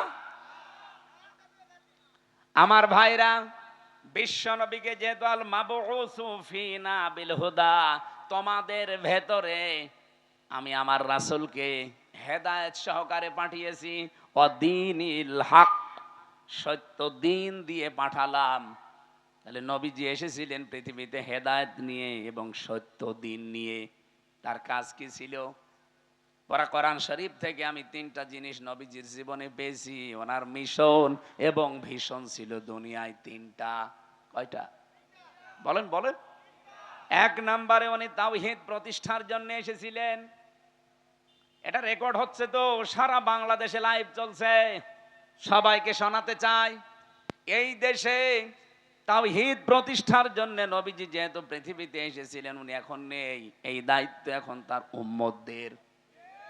এই কথা বলেন না কেন? এখন এটা প্রতিষ্ঠা করবেন কি করে? তাওহীদ প্রতিষ্ঠার জন্য কোরআনে কারিমে 1500 বছর আগে, আমরা খুব ভালো করে শুনবেন, আল্লাহ পাক 1500 বছর আগে কিছু মূল নীতি দিয়েছেন, যে তাওহীদ যদি প্রতিষ্ঠা করতে চান এই 3টা মূল নীতি সামনে নিয়ে এগিয়ে যাবেন। এটা সূরা আলে ইমরানে আছে, 3 নাম্বার পারা 17 নাম্বার পৃষ্ঠার 2 নাম্বার লাইনের 64 নাম্বার আয়াতে আছে। ওলে আহলাল কিতাবি তাআলাউ ইলা কালিমাতিন সাওয়াইম বাইনানা ওয়া বাইনাকুম আল্লা না'বুদা ইল্লাল্লাহ, ইলা আখিরি আয়াত। রব্বুল আলামিন বলেন, নবী আপনি ওই আহলে কিতাবদেরকে ডাক দেন যে আসো, আমরা অন্তত 3টা বিষয়ে একমত হই। যেহেতু তোমরা হযরতে মুসা নবীর উম্মতের দাবি করো, কেউ ঈসা নবীর, কেউ দাউদ নবীর, কেউ ইব্রাহিম নবীর বিভিন্ন রকমের নবীদের নাম বলে তোমরা দুনিয়ার জীবন চালাতে চাও, আসো সবাই মিলে আমরা তিনটা বিষয় ঐক্যমত হই। আর আমার মনে হয় এই দেশের জন্য এগুলো বলা লাগবে না, কারণ এই দেশে অন্যান্য কিতাবের অনুসারী একেবারেই কম। আমরা শুধু যারা মুসলিম তাদের কিতাবের নাম কি? কোরআন। বলেন বলেন। তাহলে এই কোরআন মানা লোক, বাংলাদেশে কোরআন বিশ্বাস করা লোক 92%। 100 জনের 92 জন সুবহানাল্লাহ বলতে পারেন নাই? তাহলে এদের কাছে তো আর ওই কথাই বলা লাগে না যে অন্যান্য কিতাবের লোকেরাও আসেন, ওরা মাত্র 8 ভাগ, আমরা 92 ভাগ। এই জন্য আমরা আহ্বান জানাবো, আজ আসেন। যেহেতু তাওহীদ প্রতিষ্ঠা নবীজির জীবনের প্রথম মিশন আর ভিশন ছিল, আমরাও তাওহীদ প্রতিষ্ঠা করতে চাই, কিন্তু তিনটা জিনিস সামনে নিয়ে এগিয়ে যাওয়া লাগবে। এক নম্বরে এই তিনটা জিনিসকে কায়েম করার জন্য লাগবে ঐক্য। আসেন তো আমরা ঐক্যবদ্ধ হই এই তিনটা বিষয় সামনে নিয়ে। আল্লাহ নাবুদা ইল্লাল্লাহ, আল্লাহ ছাড়া কারো ইবাদত। বলেন বলেন। ইবাদত কি? আপনি মন মতো একটা জিনিস বানিয়ে বলবেন যেটা তো ভালোই লাগছে, না ওটা ইবাদত না। আল্লাহর হুকুম থাকা লাগবে আর রাসূলুল্লাহর তরিকা থাকা লাগবে, এর নাম ইবাদত। এই কথা বোঝা যায়নি? এই যে আমার তাহেরি ভাই যে জিকির করে, ইবাদত মনে করেই করে। ইয়া আলী বাবা, শাহ আলী বাবা, কেল্লা বাবা, ফতে বাবা, দয়াল বাবা, কোন জায়গায় আছে? তাহলে আমরা যে আজ ঐক্যবদ্ধ হতে চাই, শুধু মুসলমানরাই আমরা ঐক্যবদ্ধ হতে চাই এই কথার উপরে যে আল্লাহ ছাড়া আমরা কারো ইবাদত, কারো জিকির আলোচনা আর করব না। এ বিষয়ে যদি কেউ রাজি থাকেন তাহলে আসতে পারেন, যে আমরা আল্লাহ ছাড়া কারো ইবাদত করব না। রাজি আছেন না? হ্যাঁ, এটা রেকর্ড হচ্ছে। যারা রাজি আছেন তারা ঠিক আছেন। 2 নম্বরে ওয়ালা নুশরিকা বিহি শাইয়া, আল্লাহর সাথে আমরা কাউকে শিরিক করব না। এখন শিরিক কি? এক কথায় বলছি, শিরিকের যত প্রকার আছে পুরাটা যদি আপনি ব্যাখ্যা করতে যান, শিরিক বিল জাত, শিরিক বিল সিফাত, শিরিক বিল ইখতিয়ারা, শিরিক বিল হুকুক, 120 প্রকার তাফসিরে আছে। এক কথায় জবাব দিচ্ছি, শোনেন। আল্লাহ যেটা পারে ওইটা অন্য কেউ পারে, এই বিশ্বাস করার নাম শিরিক। সকল ক্ষমতার উৎসকে বলেন বলেন। এখানে অন্য কারো অধিকার। কেউ যদি অন্য কাউকে যোগ করে বলে না জনগণ সকল ক্ষমতার উৎস, ও কিন্তু শিরিক করলো। আর এই শিরিক বাংলাদেশে নেই। এই কথা বলেন না কেন? কারা কারা এই শিরিকে আছেন হাত তোলেন তো। সবই ভালো মানুষ দেখছি, আলহামদুলিল্লাহ, যাক ভালো। 2 নাম্বারটা বলি, এদিকে তাকান। সন্তান দিতে পারে কে? অন্য কেউ? হ্যাঁ না, মানে বাঘ মারাইছিলাম কালকে রাতে।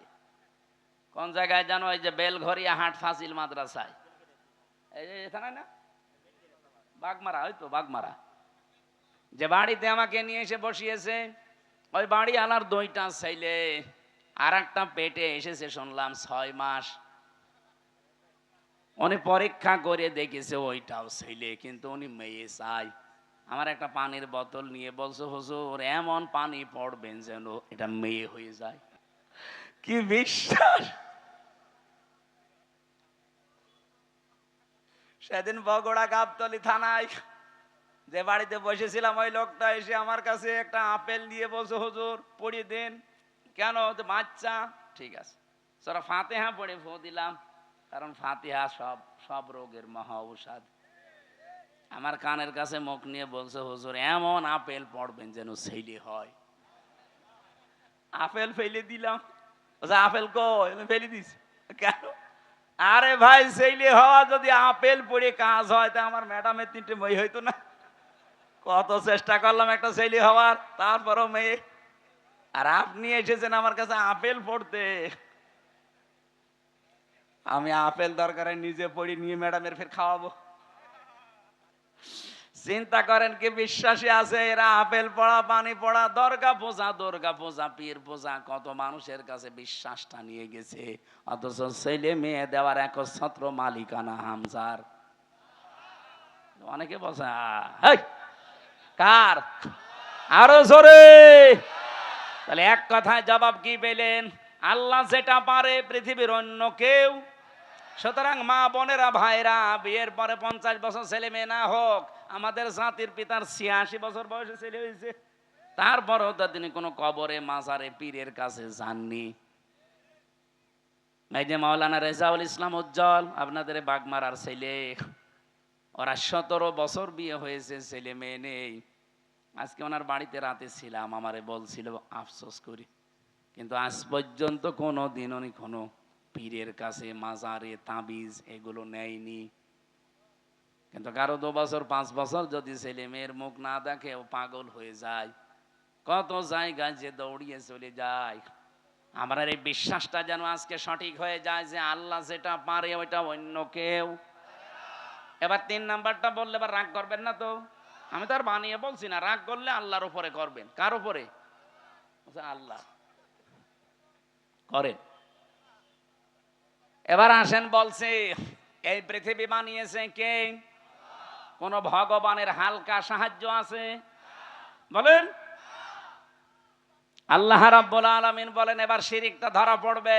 আলা লাহুল খালাক ওয়াল আমর, সূরা আরাফের 54 নম্বর আয়াতে আছে মাঝের অংশে, যে সৃষ্টি যার, আইন চলবে তার। বলেন না কেন? সূরা আলে ইমরানের 154 নম্বর আয়াতের মাঝের অংশটা একটু দেখবেন।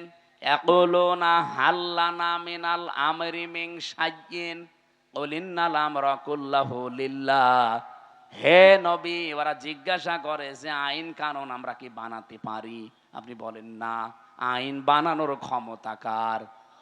সুতরাং বাংলাদেশে 92 মুসলমান দাবি করছেন, আল্লাহর পাঠানো আইন এই জমিনে কায়েম বাদ দিয়ে পৃথিবীর কোন মানুষের তৈরি করা আইন যদি কায়েমের জন্য আপনি চেষ্টা করেন, দল করেন, আন্দোলন করেন, আল্লাহর কসম আপনি শিরিক করছেন। নিয়ে আসেন তো, কোন হোসেন নিয়ে আসবেন, ভুল ধরতে নিয়ে আসেন, নিয়ে আসেন। এটা বাংলাদেশে এখন চলছে কিনা বলেন? এরপরেও যদি কারো পরিবর্তন না হয়, এখন এর কিভাবে আপনি হেদায়েত করবেন বলেন? এর মাথার উপরে খাইটে মারা ছাড়া কোনো উপায় আছে? মানুষের মনটা খারাপ হয়েছে আমার এই কারণে যে এত বাংলায় বলছি যে আল্লাহ বানিয়েছে, আইন চলবে তার। আপনি অন্যের আইন এখানে দাঁড় করাতে চান, আপনি তো শিরিক করছেন। কারণ আল্লাহ যেটা পারে ওইটা অন্য কেউ। এবার আপনি যা ভালো লাগে করেন তো ভাই। আপনি যদি জাহান্নামে যেতে চান আসেন, আপনাকে 2 লাথি দিয়ে আরো ফেলে দিই। বড় দুঃখ নিয়ে কথাগুলো বলছি, এত চিল্লানো, এত পাল্লানো কি হচ্ছে? আপনার পরিবর্তন আসতে চাই না, আমি কি আপনার ক্ষতি চাই? আপনি নিয়ে এসেছেন এত কষ্ট করে, সে কুষ্টিয়া থেকে সঠিকটা তুলে ধরলাম। আরে ভাই, নামাজ আপনার যদি কমও থাকে, রোজা আপনার কমও থাকে, আমল আখলাক যদি কমও হয়, ঈমান যদি খাঁটি হয়, শিরিক না থাকে, আপনাকে জান্নাতে যেতে পারবেন? আর যদি শিরিক মিশ্রণ হয়, অকদিমনা ইলা মা আমিলু মিন আমালিন ফাজআলনাহু হাবাআম মানসুরা। কোন মানুষ যদি শিরিক মিশ্রিত কিছু নিয়ে যায়, ওটা ধুলি কণার মতো মুখের উপরে নিক্ষেপ করা। এই জন্য বাঁচাতে চাই, আসেন আমরা তাওহীদ প্রতিষ্ঠার দ্বিতীয় পয়েন্টে, শিরিক আমরা করছি না, করব না। যারা শিরিক করছেন তারা এই ঐক্যে আসতে পারবেন না। 3 নম্বরে, ওয়ালা ইয়াত্তাখিযা বা'দুনা বা'দান আরবাবাম মিন দুনিল্লাহ। আমরা আল্লাহ বাদে অন্য কাউকে অভিভাবক হিসাবে, রব হিসাবে আর মানতে চাই। এই 3টা বিষয় যারা ঐক্যমত হবেন, তারা এক জায়গায় হলে তাওহীদ প্রতিষ্ঠা সম্ভব। ফাইন তাবাল্লাউ ফাকুলু শাহাদু, নবী আপনি বলেন, এরপরেও যদি কেউ মুখ ফিরিয়ে চলে যায়, ফাকুলু শাহাদু, আপনি ঘোষণা দিয়ে দেন, সাক্ষী দিয়ে দেন, আযান দিয়ে দেন, ফাআন্না মুসলিমুন, যে আসতে চাও আসো। এই 3টা বিষয়ে যদি ফিরে যেতে চাও, তোমরা আমাদের সাথে আর নেই। আমার মনে হয় বাংলাদেশে যদি এই পয়েন্টটা সামনে নিয়ে তাওহীদ প্রতিষ্ঠার জন্য আজ এই 92 লাগবে না, মাত্র 51% মুসলমান যদি আজ এক হয়ে যেতে পারি, সামনের বাংলাদেশ হবে আল্লাহর কোরআনের বাংলাদেশ। এটা একটু দেখা দরকার। 54 বছর তো বিভিন্ন জিনিস দেখেছি, এইটা দেখতে বাকি আছে কি? বাকি নেই? এই কোরআনে 500 আইন আল্লাহ দিয়েছেন। এটার কথা বললে কাদের রাগ হবে যেন? কাবুরা আলাল মুশরিকিনা মা তাদউহুম ইলাই, আমি যেটিকে ডাকছি এই কথা বললে আল্লাহ বলেন সবচাইতে বেশি রাগ করবে, মন খারাপ করবে। বলেন বলেন। তাওহীদ প্রতিষ্ঠার জন্য আল্লাহ পাক আপনাকে জীবনেও মনোনীত করবে না যদি আপনার মন তৈরি না হয়। এজন্য আয়াতের পরবর্তী আয়াত এইটা, আল্লাহু ইয়াজতাবি ইলাইহি মাইয়াশা ওয়া ইয়াহদি ইলাইহি মাইয়ুনিব। আল্লাহ সবাইকে এই কাজে মনোনীত করেন না। আল্লাহ যাকে নির্বাচিত করেন, পছন্দ করেন, তাকে এই কাজের জন্য বাছাই করেন। আর যাকে আল্লাহর ভালো লাগে না আল্লাহ তাকে ছাঁটাই করে দেন। তাহলে ছাঁটাই করা, বাছাই করা এটা আল্লাহর একটা পদ্ধতি। আল্লাহ আন্দাজে কাউকে ছাঁটাইও করেন না, আন্দাজে কাউকে বাছাইও করেন না। আল্লাহ ছাঁটাই করতে হলে আল্লাহ সেই যোগ্যতা দেখে তার ভেতরে, আল্লাহ বাছাই করতে হলেও তার যোগ্যতা দেখে। সুতরাং আপনি যদি ফিরে আসার মন তৈরি না করেন, জীবনেও একামতে দিনের কর্মী হিসাবে আল্লাহ আপনাকে বাছাই করবে না। আল্লাহু ইয়াজতাবি ইলাইহি মাইয়াশা, আল্লাহ পাক বলেন আমি নির্বাচিত করি, আমি বাছাই করি, আমি তাকে নির্ধারণ করি, তাকে পছন্দ করি, তাকে এই মানুষটাকে আমি আল্লাহ আমার নিজের দিনের জন্য, দিন কায়েমের জন্য পছন্দ করে রাখি। যখন দেখি ওয়াহদি ইলাইহি মাইয়ুনিব, ওই লোকটা আমার দিকে ফিরতে চায়। আপনার মনই যদি না থাকে, আল্লাহর কথায় আপনার মন তৈরি হয় না, হামসার কথাই হবে। এজন্য মনটা আগে তৈরি করেন। আজ বাংলাদেশে 92% মুসলমানের সবাই এ দেশে ইসলাম কায়েম হোক চাই না। আমি আগস্টের 5 তারিখের আগে একটা জরিপ পেয়েছিলাম, মাত্র 100 জনের 15 জন বলতো আমরা এই দেশে ইসলাম কায়েম চাই। তার ভেতরে এই মীর সাহেব একজন হয়তো। আপনি জিজ্ঞাসা করে দেখেন, আপনি চান না রাষ্ট্রে ইসলাম কায়েম হোক? এরকম মাত্র মানুষ মাত্র সারা বাংলাদেশ মিলে 100 জনের 15 জন। অথচ এই 9 মাসের ব্যবধানে আপনি এই যে এপ্রিল চলছে, আজকে মে মাস না, আজকে 3 তারিখ, এপ্রিলের আমার মনে হয় 29 তারিখের একটা রিপোর্ট পেয়েছিলাম। এটাই যে মাইক্রোসফট দিয়েছে, এটা খ্রিস্টানরা 227টা দেশ নিয়ে তারা এই রিপোর্ট পেশ করেছে। বাংলাদেশ নিয়ে একটা রিপোর্ট এই খ্রিস্টানরা দিয়েছে। এই মাত্র 9 মাসে বাংলাদেশ যে চেঞ্জ হয়েছে, এই দেশে এখন 15 জন না 100 জনের 77 জন মানুষ চাচ্ছে এ দেশে ইসলাম কায়েম হোক। 77 জন চলে গেছে, আর কিছুদিন যেতে দেন। আমার তো মনে হচ্ছে যেভাবে দাওয়াতি কাজ চলছে সারা বাংলাদেশে, কুষ্টিয়াতে কয়েকদিন আগে আমার নিজের পাশের ইউনিয়নে 4000 মানুষ একামতে দিনের কর্মী হওয়ার জন্য একবার শপথবদ্ধ হয়েছে। কোরআনে কারিমে পড়েছিলাম 1500 বছর আগের আয়াত, ইযা জা নাসরুল্লাহি ওয়াল ফাত, যখন আল্লাহর সাহায্য আসবে তখন আপনি বিজয় দেখতে পাবেন। আর বিজয় আসলে আপনি প্রথম নাম্বারে দেখবেন ওয়ারাইতান নাসা ইয়াদখুলুনা ফি দীনিল্লাহি আফওয়াজা, দলে দলে পালে পালে মানুষ ইসলামে প্রবেশ করছে। প্রশ্ন আসতে পারে, ওরা তো মুসলমান, আবার ইসলামে আসলো কি করে? না, যারা আল্লাহর দিন কায়েমের জন্য, আল্লাহর আইন কায়েমের জন্য চেষ্টা করে না, এগুলো মুসলমান হতে পারে না। কারণ এই আদেশ শুধু আল্লাহ হামজাকে দেয়নি, শারা আলাকুম মিনাদ-দ্বীন মা ওয়াসসা বিহি। ওয়াসসা মানে কি? ওয়াসসা মানে নরমাল কোনো বিষয় না। আপনি যারা আরবি অভিধানগুলো ভাঙতে পারে তাদের জিজ্ঞাসা করে দেখেন, ওয়াসসা মানে শক্তিশালী নির্দেশ। আল্লাহ বলেন আমি নির্ধারিত করে দিলাম, শারা লাকুম মিনাদ-দ্বীন, তোমাদের সবার জন্য একটা দিনকে, জন্য দিনের আগে আলিফ লাম আছে। এ পৃথিবীতে বহু দিন আছে, সব দিনকে আল্লাহ নির্ধারিত করেননি, একটা দিনকে মাত্র নির্ধারিত করে দিয়েছেন, তার নাম, দিনের নাম যে ইসলাম। আপনি কোথায় পেলেন? 4500 দিন চলছে এখন দুনিয়ায়। আমি দিনের অর্থ মোটামুটি 10টা লিখেছি। কোরআন শরীফ থেকে আমার কাছে 10টা পারফেক্ট মনে হয়। দিন মানে কিয়ামত, এটা সূরা ফাতিহার ৩ নম্বর আয়াতে আছে মালিক ইয়াউমিদ্দিন। ২ নম্বরে আনুগত্য সূরা আলে ইমরানের ৮৩ নম্বর আয়াতে আছে আফা গায়রা দীনিল্লাহি ইয়াবগুন। ৩ নম্বরে জীবন ব্যবস্থা সূরা মায়েদার ৩ নম্বর আয়াতের মাঝের অংশে আছে আল ইয়াউমা আকমালতু লাকুম দীনাকুম। ৪ নম্বরে রাষ্ট্রীয় আইন, এটা সূরা মুমিনের ২৬ নম্বর আয়াতে আছে। ৫ নম্বরে ইবাদত সূরা রুমের ৩০ নম্বর আয়াতে আছে। ৬ নম্বরে মুখ ফেরানো, এটা সূরা নেসার ১২৫ নম্বর আয়াতে আছে। ৬-৭ নম্বরে বিপ্লব, এটা সূরা নসরের ২ নম্বর, ওই যেটা পড়লাম। দলে দলে পালে পালে মানুষ ইসলাম কায়েমের জন্য দেখবেন ঝাঁপিয়ে পড়বে।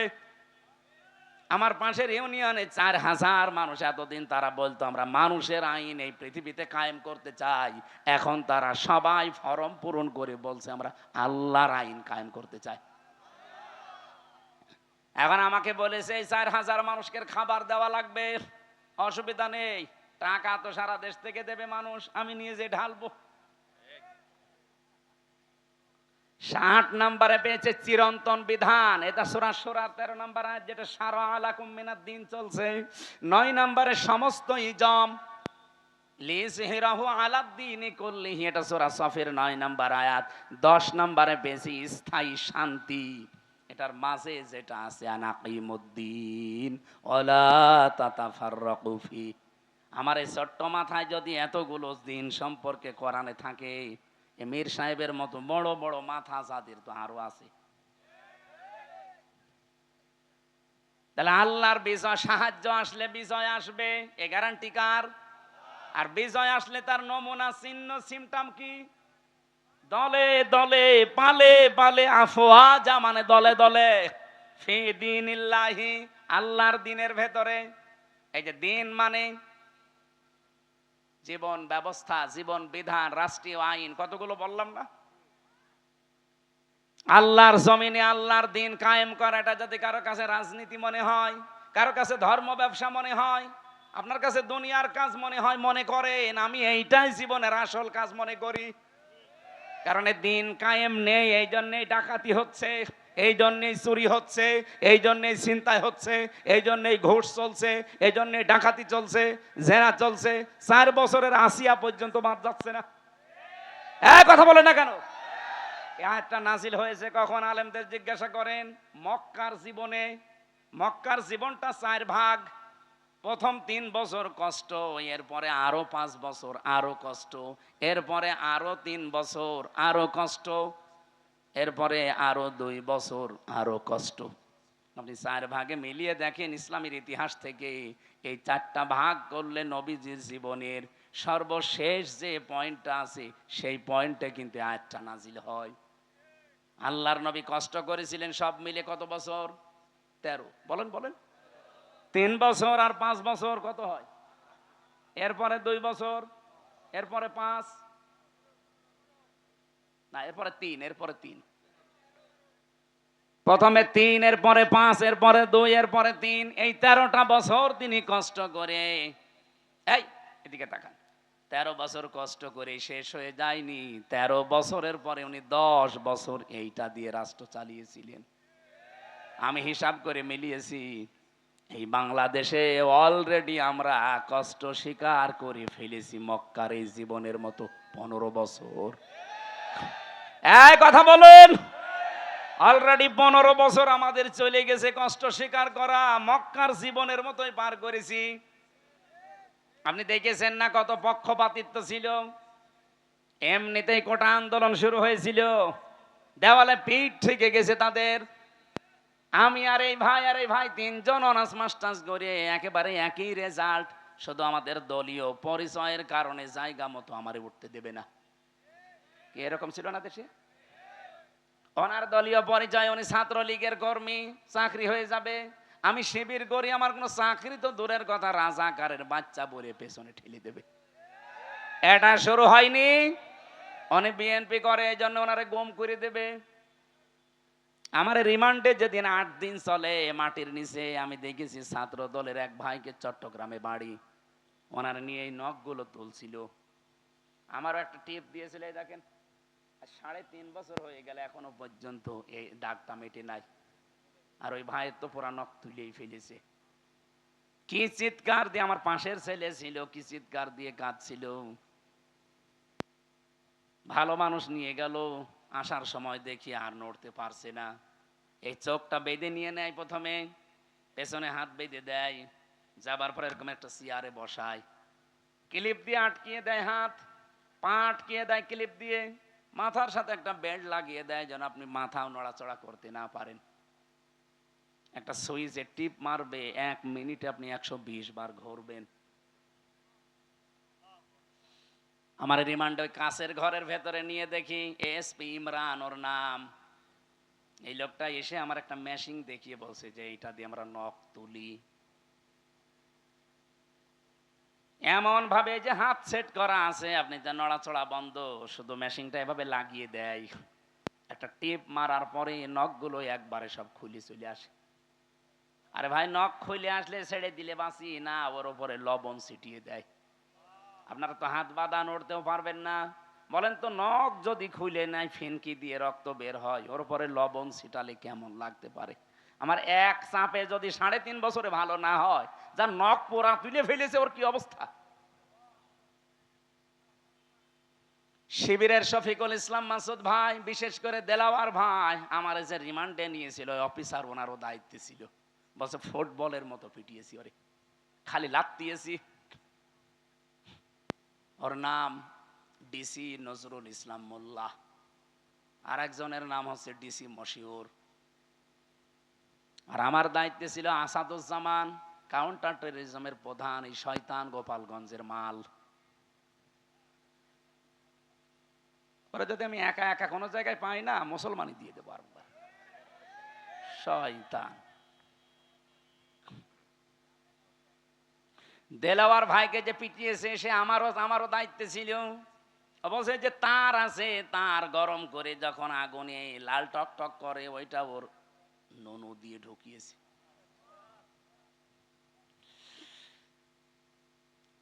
ওনার লজ্জাস্থান নষ্ট হয়ে গিয়েছিল, পরবর্তীতে চিকিৎসার মাধ্যমে আল্লাহ আবার ফেরত দিয়েছে।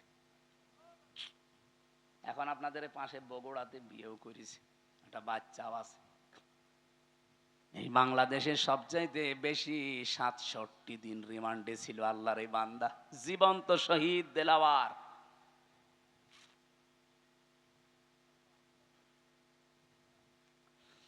ও রাজশাহীবাসী, যেটা বলতে চাই আপনাদের সামনে, ভালো করে শোনেন। নবীজির মিশন আর ভিশনের ভেতরে কিন্তু এখন আমরা আছি, দিন প্রতিষ্ঠা করা, তাওহীদ প্রতিষ্ঠা করা, 2 নম্বরে মানব অধিকার প্রতিষ্ঠা করা। এটা সূরা নেসার 58 নম্বর আয়াতে পাবেন। আর এটা প্রতিষ্ঠা করার জন্য কি কি করা লাগবে আল্লাহ সেইটাও দিয়েছেন। ইন্নাল্লাহা ইয়া'মুরুকুম আন তুআদ্দুল আমানাতি ইলা আহলিহা। তোমাদের যাবতীয় আমানত আল্লাহর নির্দেশ, যত আমানত আছে সব তার প্রাপকের কাছে পৌঁছিয়ে দাও। তাফসির যারা পড়তে পারে তাদেরকে বলছি, বাড়িতে মিলাবেন তাফসিরে মারেফুল কোরআনে আমানাত, এখানে ভোট লেখা আছে। আপনি যে দেখবেন 9টা অর্থ লেখা আছে।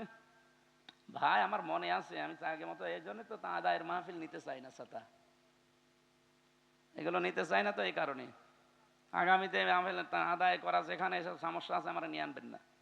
একটা বিষয়, একটা গুরুত্বপূর্ণ বিষয়, এটা ক্লিয়ার না হলে শেষে সকালবেলা তো নিজেরাই ফতোয়াবাজি করবে না, এত কষ্ট করে নিয়ে আসলাম কি বলে গেল, কি দিল সভাপতি মিলে, ভাই মিলে, উনি মিলে এত চিঠি দিলে, আমার তো মাথায় যা আছে সব তো ভুলে যাবো। নেন আপনার আগে টাকা তুলে নেন।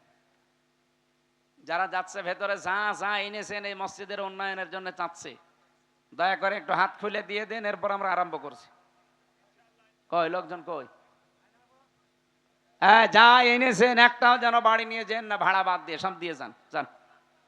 আর এইভাবে আলোচনা ভুলে যাই আমি। এই মেয়েদের ওপর একটা বই লিখেছিলাম জেলখানায় বসে বসে, ওরা তো লিখতেও দেয় না। ফাঁসির কন্ডেম ছেলে, বহু কষ্ট করেছিলাম, দাম্পত্য জীবনের সমস্যা এবং তার সমাধান, এটা মেয়েদেরকে পড়াবেন, 120 পৃষ্ঠা করেছি। আর এটা শিক্ষিত মানুষদের জন্য, সৃষ্টি নিয়ে, এটা সবার জন্য না। যারা শিক্ষিত মানুষ আছেন, এটা নিলে কাজে লাগবে আপনার। যদি পারেন এই 2টা নিয়েছেন, ওই গাড়িতে মনে হয় কোন জায়গায় আছে জানো। এই লোকজন কই গো আপনাদের? কে একটা লোক তো দেখি না। আপনাদের সময় কি 15 মিনিট দেবো? আমি 2 মিনিট খালি। সময়গুলো এখন 1 ঘন্টা 1.5 ঘন্টা চলছে, আর তাড়াতাড়ি করেন। এই ওইটা চলে যাচ্ছে মানে। ও আপনি টাকা তুলবেন, তোলেন তোলেন, তাড়াতাড়ি করেন। এসে হোসাইন কই? হ্যাঁ কনে চলে গিয়েছে, এসে টাকা তোলা আমি পারি? ও সাঁতারে নিয়ে এসে লাভ কি আমার? টাকা তোলার সব দায়িত্ব আমার দেয়, আমি যেটা পারি না এটা আমার দেন কেন? এত তথ্য লিখে নিয়ে আসলাম এই আয়াত সম্পর্কে, এখনো মনে হয় 20 পৃষ্ঠা আমি লিখেছি এই আয়াত নিয়ে। এত কথা লিখে আছে, সব তো বলা লাগবে না? না না মাইক নেন, আপনার হাতে নেন। আমি জানি না ভাই, এই টাকা তুলতে হলে হাওয়া দেওয়া লাগে, হাওয়া পাবো কোথায়? দেন আপনি হাওয়া পারলে দেন। সম্মানিত ভাইয়ের আমার, সত্যি আজকের এই আয়োজন আমাদের মোহতারাম মুফতি আমির হামজা ভাই স্যাক্রিফাইস করেছেন আমাদেরকে একটু সময়। তো আপনার মুহূর্তের মধ্যে যে আপনারা যারা ব্যাগ নিয়ে আছেন তাদের কাছে আপনারা দিয়ে দেন, যার যার কাছে যা আছে দিয়ে দেন। কারণ হচ্ছে এই আয়োজন আসলে সহজ বিষয় নয়, এই জন্য একটা গুরুত্বপূর্ণ খরচ। এরপরে মসজিদের উন্নয়ন কল্পে যেহেতু জালসা, সে কারণে আপনারা কেউ মাহরুম করবেন না। মেহেরবানি করে আপনারা সবাই আল্লাহর ঘর বাইতুল্লাহর জন্য আপনারা সবাই পকেটে হাত দিবেন এবং আপনাদের এই যে কাছে যে ব্যাগ যাচ্ছে, ব্যাগে আপনারা দিয়ে দেন, মুহূর্তের মধ্যে দিয়ে দেন। কারণ মোহতারামের তারা আলোচনার শেষ প্রান্তে এসেছেন, সুতরাং গুরুত্বপূর্ণ পয়েন্ট তিনি আপনাদের কাছে বলেই বিদায় নেবেন। এই জন্য আপনারা কেউ উঠা বসা করবেন না, কেউ চলে যাবেন না। সম্মানিত উপস্থিতি, আসলে আজকের এই আয়োজনের অনেক খরচ, কর্তৃপক্ষ অনুরোধ করেছেন, সেই কারণেই মোহতারাম আপনাদের কাছে নিবেদন রেখেছেন, মুহূর্তের মধ্যে আপনারা সবাই দিয়ে দেন। আসসালামু আলাইকুম ওয়া রাহমাতুল্লাহ। একটু তাড়াতাড়ি করেন ভাই।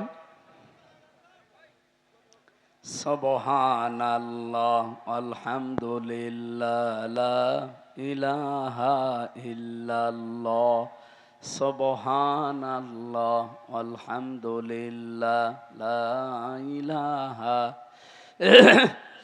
সুবহানাল্লাহ আলহামদুলিল্লাহ লা ইলাহা ইল্লাল্লাহ।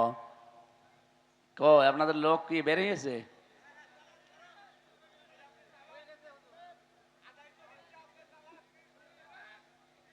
যারা ভেতরে আছেন একটু বের হয়ে যান তো ভাই, টাকা তোলা হয়ে গেলে বের হয়ে যান, জানছেন?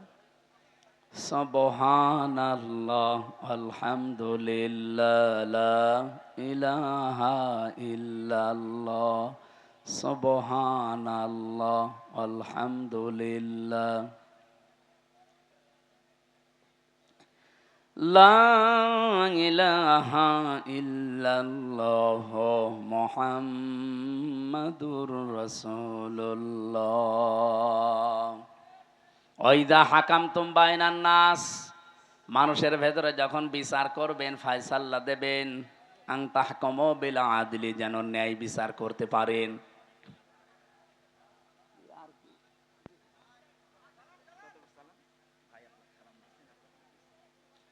আপনাদের প্রধান অতিথি যিনি নাকি প্রধান পৃষ্ঠপোষক, বাংলাদেশ জামাত ইসলামী কর্তৃক মনোনীত এই আসনের এমপি প্রার্থী, আপনাদের মাটি এবং মানুষের সন্তান ডাক্তার আব্দুল বারী 40,000 টাকা পাঠিয়েছেন। না 4,000?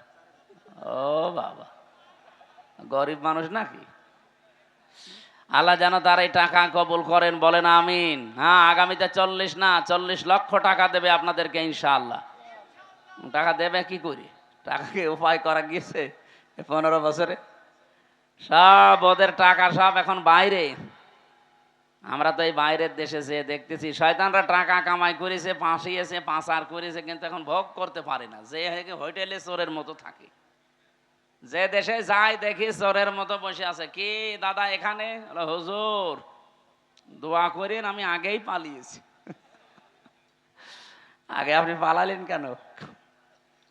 এই জন্যে মানবাধিকার প্রতিষ্ঠা, এটা রাসূলুল্লাহর মিশন ছিল। এদেশে যদি মানবাধিকার প্রতিষ্ঠার সময় সুযোগ আল্লাহ দিয়েছে, এখন আমরা যদি সামনে এই সুযোগটা কাজে লাগাতে না পারি ভাই, আগামীতে আবার 100 বছর পিছিয়ে যাবেন।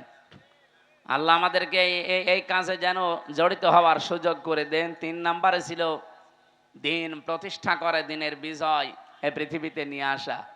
আমরা যে আয়াত পড়েছিলাম, এই আয়াতের বাস্তব উদাহরণই এইটা, মা তাদউহুম ইলাই। হে নবী, আপনি সবাইকে কাজে ডাক দিয়ে পাবেন না, আল্লাহু ইয়াজতাবি ইলাইহি মাইয়াশা, যাকে আল্লাহ মনোনীত করবেন, নির্বাচিত করবেন, যাকে আল্লাহ বাছাই করবেন তার দিন কায়েমের জন্য, তাকে ছাড়া আপনি এখানে কাউকে নিয়ে আসতে পারবেন না।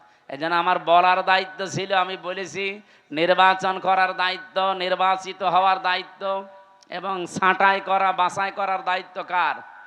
আল্লাহু, আল্লাহর নিজের। অয়াহাদি, হ্যাঁ, কাকে দেবেন আল্লাহ এই কাজের দায়িত্ব, পছন্দ করবেন কাকে? অয়াহাদি ইলাইহি মাইয়ুনিব, যেই মানুষগুলো পৃথিবীতে আল্লাহর দিকে ফিরতে চান।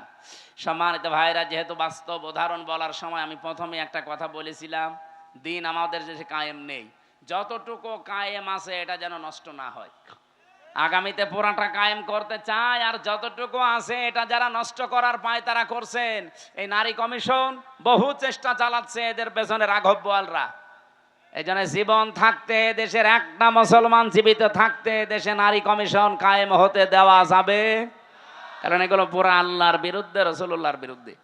আল্লাহ আমাদেরকে দিন কায়েমের আন্দোলনে নবীদেরকে যেভাবে নির্দেশ দিয়েছিলেন, কিয়ামত পর্যন্ত এই নির্দেশ বলবৎ থাকবে। সূরা শুরার 13 নম্বর আয়াতটা দুনিয়ায় মেনে চলার তৌফিক যেন দান করেন, আমিন, আল্লাহুম্মা আমিন। রব্বির হামহুমা কামা রব্বায়ানি সাগীরা, লা ইলাহা ইল্লা আনতা সুবহানাকা ইন্নী কুনতু মিনাজ জালিমিন। আল্লাহ তাআলা রাজশাহী জেলার সাদপাড়া বাগমারা থানার দিকে তাকাও। হাজারো মুসলমান, কোরআনের কিছু গুরুত্বপূর্ণ কথা আমরা শুনেছি, জীবনে আমল করার তৌফিক দাও। সওয়াবগুলো তুমি নবীজির রওজায় পৌঁছিয়ে দাও। যারা ঈমান নিয়ে ঘুমিয়ে গেল কবরে, এদেরকে মাফ করো। যে যুবকগুলো এই মাহফিলের জন্য চেষ্টা চালিয়েছে, এদেরকে যে মা পেটে নিয়েছে, মায়ের পেট খাদিজার মতো বানিয়ে দাও। মেয়েদের জন্য আলাদা করে কিছু বলা গেল না, আল্লাহ মেয়েদেরকে তুমি খাদিজাতুল কুবরার মতো জীবন দাও, স্বামী সোহাগিনী বানিয়ে দাও, পরিবারে মেহেরবানি করে শান্তি দান করো। আমাদের প্রত্যেকের মনের ভেতরে দিন কায়েমের আকাঙ্ক্ষা, আগ্রহ তৈরি করে দাও। এলাকায় মাটির নিচে যারা ঘুমিয়ে আছে, কোরআনের ইজ্জতে মাফ করো। যে মসজিদটা দেখলাম আল্লাহ, এটা কিয়ামত পর্যন্ত এখানে কায়েম রাখো। যারা এর সাথে জড়িত আছে, এটা কি দিনের পরে দিন আরো বিউটিফাই, আরো সুন্দর উজ্জ্বল করার সুযোগ করে দাও। বারাকাল্লাহু লানা ওয়া লাকুম ফিল কোরআনিল আযীম। কার কাছে কখন আজরাইল আসে জানি না, যখনই আসবে যেন জীবনের শেষ কথা বলতে পারি, লা ইলাহা ইল্লাল্লাহু মুহাম্মাদুর রাসূলুল্লাহ। আসসালামু